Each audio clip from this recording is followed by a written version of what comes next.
Hello everyone, welcome back to my channel. आजच्या व्हिडिओमध्ये आपण बघणार आहोत माझ्या 6 महिन्याच्या बाळाचं वॅक्सिनेशन आणि त्याचबरोबर सगळ्यात अगोदर माझे घरकाम। त्याला सगळं अगोदर घरकाम मला आवरायचं आहे आणि नंतर बाळाला वॅक्सिन द्यायला जायचं, कारण की आज आहे फ्रायडे आणि फ्रायडे म्हटलं की फ्रायडे नाईटची सुट्टी आणि नंतर 2 सुट्ट्या येतात। त्याच्यामुळे म्हटलं की आज बाळाचं वॅक्सिन देण्यात ही वॅक्सिन किती महत्त्वाची आहे आणि का द्यावी लागते ही वॅक्सिन मी सगळं व्हिडिओमध्ये शेअर करणार आहे, तर व्हिडिओ नक्की शेवटपर्यंत पहा। तर पाहत असाल माझ्या किचनवरती पसारा आहे आणि हा दुपारचा आहे। बाळाने मला काहीच आवरायला दिलं नव्हतं, तर म्हटलं चला पटकन अगोदर खिचडी टाकूयात आणि नंतर पसारा आपण आवरायला घेऊयात, कारण की जर जेवण नाही बनवलं तर प्रत्येक वेळेस बाहेरून ऑर्डर करणं परवडत नाही आणि बाहेरचं आपण जास्त खाऊ देखील शकत नाही। त्याच्यामुळे म्हटलं अगोदर स्वयंपाक महत्त्वाचा, बाकी सगळा पसारा वगैरे असेल तो बाजूला, तो नंतर आवरता येईल टाइम भेटल्यानंतर। म्हटलं आज आपण खिचडीच करूयात, साधी आणि सोपी। याला देखील वेळ लागतो पण चपाती भाजीपेक्षा जरा कमी वेळ लागतो, बस एवढंच। आणि पटपट इथे आवडलं, कारण की बाळाला जरा वॅक्सिन द्यायला मी जरा उशीर केला। ही 6 महिने पूर्ण झाल्यावर ही वॅक्सिन देतात, मी जरा उशीर केला कारण की बाळाला निघतायत दात आणि त्याचबरोबर होते शी आणि ताप।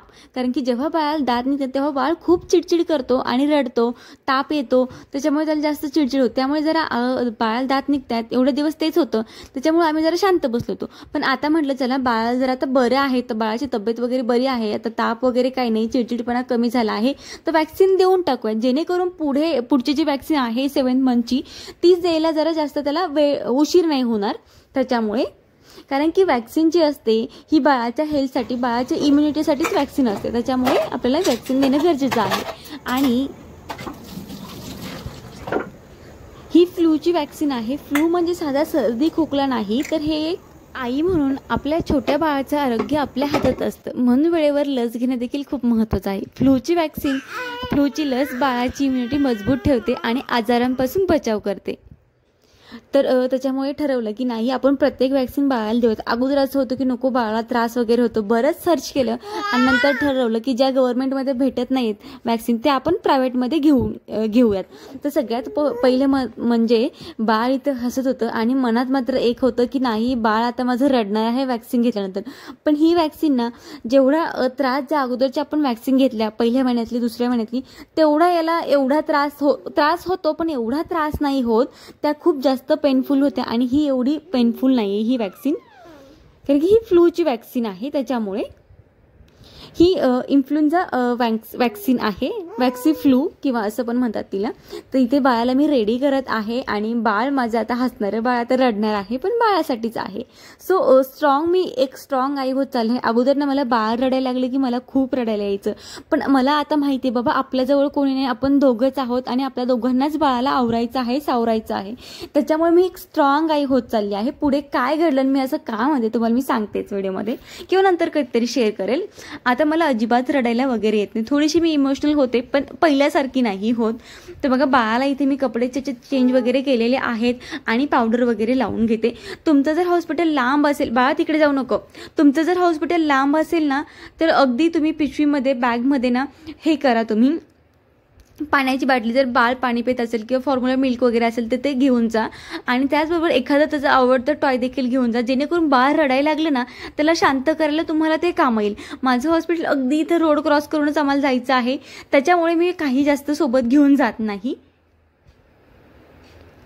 तरी एखादा छोटासा खुळखुळा वगैरे असं आपल्या जवळ ठेवायचं, जे बाळाचं आवडतं खेळणं असतं ते। आणि हॉस्पिटलमधून लस घेतल्यानंतर एक मात्र लक्षात ठेवायचं, जर हॉस्पिटल लांब असेल, बाळाला खूपच तुम्हाला जायला वेळ लागतो वगैरे, कधी कधी आपण खेड्याच्या ठिकाणी राहतो, हॉस्पिटल खूप लांब असतं आणि बाळ जास्तच किरकिर करायला पुन्हा त्याला घेऊन जावं लागतं, म्हणून ना एक अर्धा तास तिथेच थांबायचं आणि नंतर हे करायचं। मग असं खूपच लांब हॉस्पिटल असेल तर बघा मी घरचं काम सगळं आवरलं आहे, सगळा पसारा वगैरे आवरला, खिचडी बनवली आणि आता आम्ही रेडी झालो आहोत वॅक्सिन द्यायला जायला।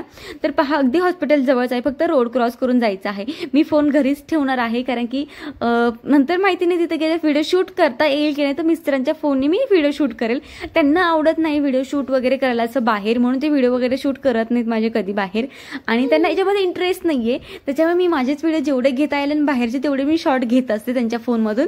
तर पहा इथे हॉस्पिटलमधून आलो आहोत आणि डॉक्टर नाहीये, डॉक्टर बाहेर गेलेले, त्याच्यामुळे म्हटलं थोडंसं थांबूयात आपण, कारण इन्फ्लुएन्झा वॅक्सिन ना लोक म्हणतात की एवढ्या छोट्या बाळाला देणं ही गरजेचं आहे का, कारण फ्लू म्हणजे फक्त सर्दी ताप नाही, तो एक व्हायरल इन्फेक्शन आहे ज्यामुळे बाळाला ताप, खोकला, अंगदुखी आणि श्वास घेण्यात त्रास होऊ शकतो. म्हणूनच 6 महिन्याच्या बाळाला ही लस दिली जाते. पहिला डोस आत्ता आणि दुसरा डोस साधारण 4 आठवड्यांनी दिला जातो. यानंतर असं म्हणतात की दरवर्षी एक बूस्टर द्यावा लागतो याचा, म्हणून ही लस सुरक्षित आहे आणि बाळाची इम्युनिटी वाढवतं, मजबूत ठेवतं. थोडं ताप, सूज किंवा चिडचिडपणा याच्यामध्ये दिसतो आपल्याला ही वॅक्सिन दिल्यानंतर.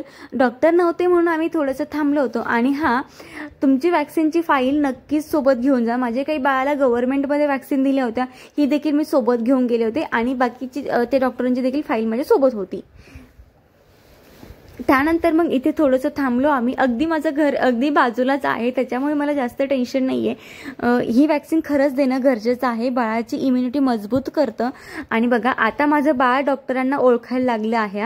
अगोदर डॉक्टरकडे गेलं ना बाळ घरी रडायचं आणि आम्ही हॉस्पिटलमध्ये घेऊन गेलं की तो शांत बसायचा. आता डॉक्टरकडे गेलो की बाळ मात्र मोठ्या मोठ्याने रडतो. तर बघा, अशी वॅक्सिन माझं देऊन झालेलं आहे. आणि घरी आल्यानंतर बाळाने मला पहिल्या दिवशी एवढा त्रास नाही दिला, पण दुसऱ्या दिवशी थोडा त्रास दिला होता. त्याने 1-2 दिवस थोडी चिडचिड केली होती, पण पहिल्या वॅक्सिन एवढा त्रास त्याला झाला होता. डॉक्टर म्हटले होते जर जास्त काही वाटलं, जास्त ताप वगैरे आला तर तुम्ही पॅरासिटामॉल वगैरे देऊ शकता, पण पॅरासिटामॉलची गरज नाही पडली. जसं अगोदरच्या वॅक्सिन जास्त पेनफुल होते, एवढी वाटली नाही मला तरी. आणि असं माझ्या बेबीचं 6 महिन्याचं वॅक्सिनेशन झालं आहे. तुमच्या बेबीचं वॅक्सिनेशन झालं आहे का? 6 महिने झाल्यानंतरचं मला नक्की कमेंटद्वारे कळवा.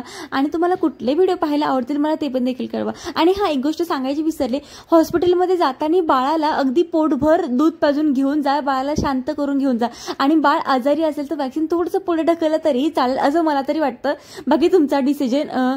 त्यानंतर मी तसंच केले म्हणून मी ते सांगते. आणि हां, तुम्हाला अजून कुठले व्हिडिओ आवडतात माझ्या चॅनलवरती पाहायला मला नक्की कमेंटद्वारे कळवा. आणि काही पण असेल, तुमचा व्हिडिओ जर आवडला असेल, नसेल आवडला, काही चुकत असेल तर मला कमेंटद्वारे कळवा, कारण मी पण एक नवीन आई आहे. चला, भेटूयात आपण पुढच्या नवीन ब्लॉगमध्ये. आणि हां, चॅनलला जरूर आपलं सबस्क्राईब करा आणि विद्यास्पीची लाईफचा एक छोटासा भाग बना. चला, बाय. भेटत राहूयात आपण तशाच नवीन व्हिडिओमध्ये.